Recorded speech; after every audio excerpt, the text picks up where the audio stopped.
एक गांव में एक बहुत ही मासूम, खूबसूरत और अच्छा लड़का रहता था जिसका नाम किशन था। उसके परिवार में उसके माँ बाप, भाई बहन सभी थे।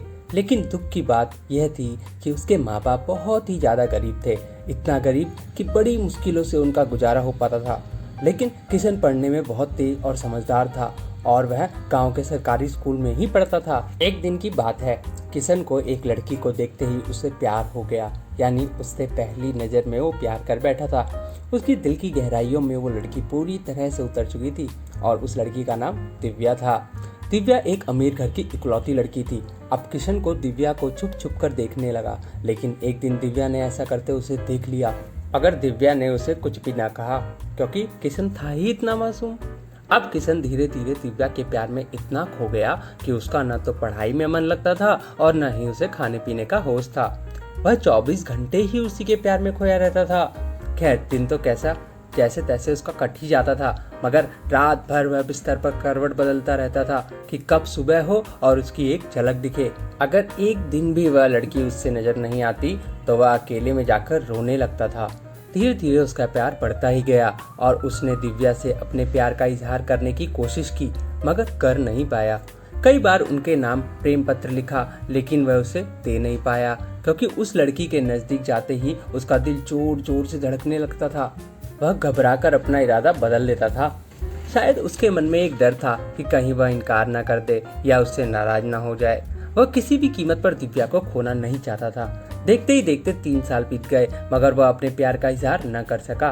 किशन काफी शर्मीला लड़का था, शायद इसीलिए वह अपने प्यार का इजहार नहीं कर पा रहा था। और वैसे भी वह लड़का गरीब और लड़की अमीर थी। शायद यही सोचकर उसकी अपने प्यार का इजहार करने की हिम्मत ही नहीं हुई। मगर उसका प्यार एकदम सच्चा और पवित्र था। उसने कभी भी उस लड़की के बारे में कभी गलत नहीं सोचा था। एक दिन दिव्या ने उसे रास्ते में ही रोककर पूछा कि तुम्हारा नाम किशन है? उसने कहा, हाँ। अच्छा, तुम मुझे हमेशा ही दूर से क्यों देखते रहते हो? क्या तुम मुझसे कुछ कहना चाहते हो? इस बात से किशन डर गया और बोलने में हड़बड़ाने लगा। तभी दिव्या बोली कि तुम बहुत मासूम और अच्छे भी हो। उस दिन शायद बात बन ही जाती, मगर किशन उससे बात करने में बहुत ही ज्यादा शर्मा रहा था। तो दिव्या ने कहा कि क्या तुम मुझसे दोस्ती करोगे? ये कहकर दिव्या ने अपना हाथ आगे बढ़ा दिया। तो जल्दी से किशन ने उसका हाथ अपने हाथ में लिया और कहा, हाँ, मैं तुमसे दोस्ती करना चाहता हूँ। दिव्या के चेहरे से लग रहा था कि वो किशन से पूरी तरह इम्प्रेस हो चुकी थी। अब वो दोनों ही एक दोस्त की तरह मिलने लगे और दिव्या को भी शायद उससे प्यार हो चुका था और वो भी किशन के कुछ बोलने का इंतजार कर रही थी। किशन को भी ये पता लग चुका था कि दिव्या अब पूरी तरह से उसकी दीवानी हो चुकी थी। बस उसे प्रपोज करने की ही देर थी। मतलब उन दोनों को एक ही दूसरे से बेहद प्यार हो चुका था। तभी एक दिन किशन के पिताजी बहुत बीमार हो गए और वैसे भी अब काफी बुजुर्ग हो चुके थे, इसलिए उनसे काम की कोई उम्मीद भी नहीं थी। किशन के पिताजी की ही वजह से घर का सारा खर्चा चलता था। लेकिन अब क्या होगा? किशन की 2 जवान बहन भी थी जिनकी अब शादी भी करनी थी। तभी किशन के पिताजी उसे कहते हैं कि बेटा, अब शायद तुझे पढ़ाई छोड़नी होगी और शहर जाकर नौकरी करनी होगी। शहर में मेरा एक दोस्त व्यापारी है, राम प्रसाद, वो तुझे अपने पास काम पर जरूर रख लेंगे। तू बस उसे मेरा नाम बता देना।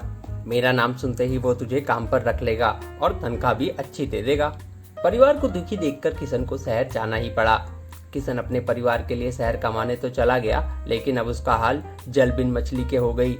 वह 21 साल का लड़का दिन भर काम करता और रात भर उस लड़की की याद में रोता रहता। ऐसे ही करीब 1.5 साल बीत गया। तभी एक दिन उसका दिल ऐसा उड़ा कि वह काम छोड़कर शहर से अपने गांव भाग आया। गांव आकर वह देखता है कि 10 दिनों के बाद दिव्या की तो शादी होने वाली थी और वो उस शादी से बहुत दुखी भी लग रही थी। तभी किशन की माँ ने बताया कि तेरी एक दोस्त दिव्या कई बार अपने घर पर आई थी और वह बस तेरे ही बारे में पूछती थी। अब तो किशन को ऐसा लग रहा था कि जैसे उसकी तो सारी दुनिया, सारी खुशियां ही उजड़ चुकी हो। लेकिन वह क्या करता? एक तरफ प्यार था और दूसरी तरफ गरीब परिवार था और उसके कंधे पर पूरी जिम्मेदारी भी थी। वह दिव्या से आखिरी बार भी नहीं मिला और उसने फैसला कर लिया कि उसे अपने बूढ़े माँ बाप और अपने छोटे भाई और बड़ी बहनों की खुशी के लिए अपने प्यार की कुर्बानी देनी ही पड़ेगी। ये सोचकर उसने अपना फूल सा दिल पत्थर का बना लिया और वो दिव्या से भी बिना मिले ही शहर वापस चला गया। जाते जाते भी उसकी जान निकल ही रही थी कि काश दिव्या उसे मिल जाती। वह यह सोचकर बहुत रो रहा था कि वो इतना गरीब क्यों है, क्योंकि इस गरीबी के कारण वो आज कुछ भी न कर सका। लेकिन किशन आज भी दिव्या के बारे में सोच सोच कर छुप छुप के खूब रोता है और खूब तड़पता। उसके मन में आज भी सिर्फ दिव्या के लिए ही फीलिंग और प्यार है।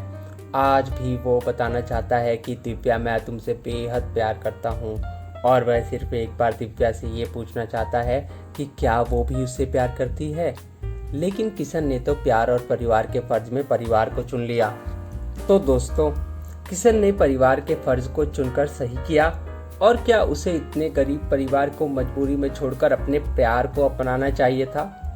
प्लीज़ कमेंट करके अपनी राय बताएं। धन्यवाद।